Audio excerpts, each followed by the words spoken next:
I'm the developer of Linguistic Genomics, which was the first platform on which you could determine the intent of communication rather than the literal artifact of communication. But we've also used that technology for a number of other applications in defense and intelligence and finance. And most notably, in the early 2000s, my company was responsible for bringing down what was, at the time, one of the largest tax frauds in U.S. history.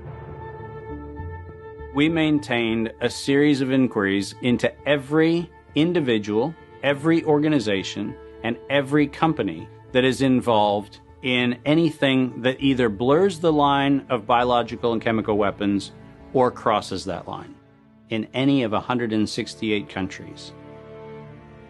In 1999, there were 1 million patents digitized by IBM. And those 1 million patents were the first time human innovation had been put into an electronic digital searchable format. We took that information and we did a very simple exercise using our linguistic genomics technology, where I made the horrific assessment that approximately 1/3 of all patents filed in the United States were functional forgeries, meaning that while they had linguistic variations, they actually covered the same subject matter. In 1999, patents on coronavirus started showing up. And thus began the rabbit trail. March 2003. Panic grips Hong Kong as a deadly new virus sweeps through the city.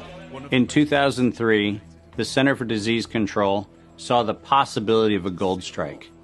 And that was the coronavirus outbreak that happened in Asia. They saw that a virus they knew could be easily manipulated was something that was very valuable, and in 2003 they sought to patent it.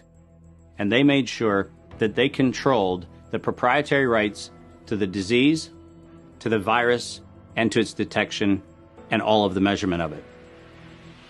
We know that Anthony Fauci, that Ralph Baric, that the Center for Disease Control, and the laundry list of people who wanted to take credit for inventing coronavirus were at the hub of this story.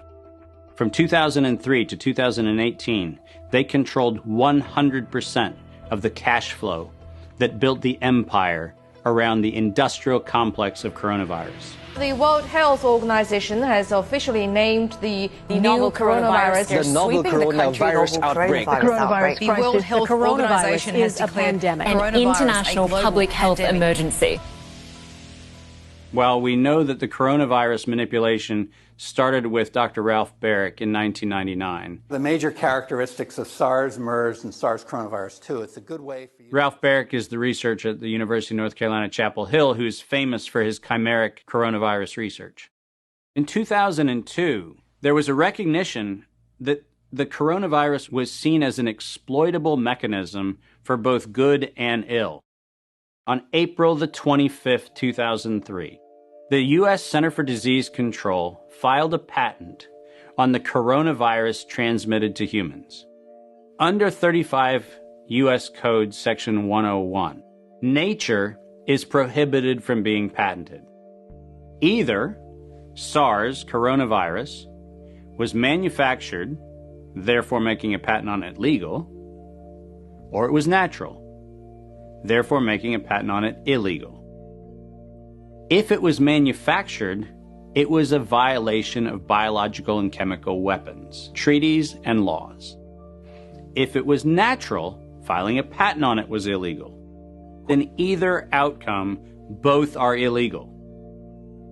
In the spring of 2007, the CDC filed a petition with the Patent Office to keep their application confidential and private.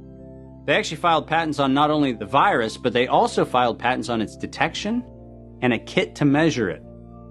Because of that CDC patent, they had the ability to control who was authorized and who was not authorized to make independent inquiries into coronavirus. You cannot look at the virus, you cannot measure it, you cannot develop a test kit for it. And by ultimately receiving the patents that constrained anyone from using it, they had the means, they had the motive, and most of all, they had the monetary gain from turning coronavirus from a pathogen to profit.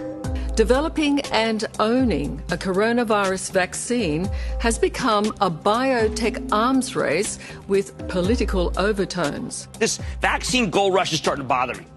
Gold rush. Let's keep that in mind.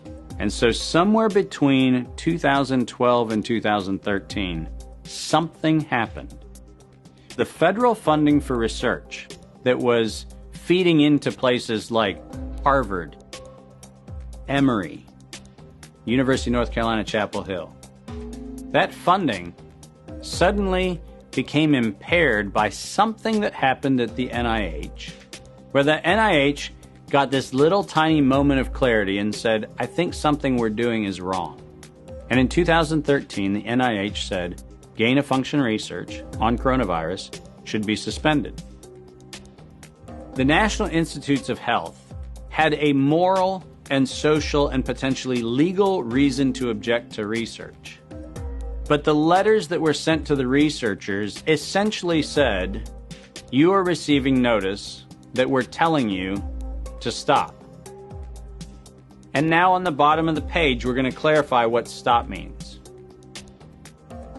Keep going.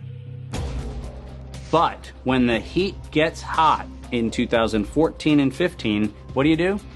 You offshore the research. You fund the Wuhan Institute of Virology to do the stuff that sounds like it's getting a little edgy with respect to its morality and legality. But do you do it straight way? No. You run the money through a series of cover organizations to make it look like you're funding a U.S. operation, which then subcontracts with the Wuhan Institute of Virology. The U.S. could say, China did it. China could say, the U.S. did it. And the cool thing is, both of them are almost telling the truth.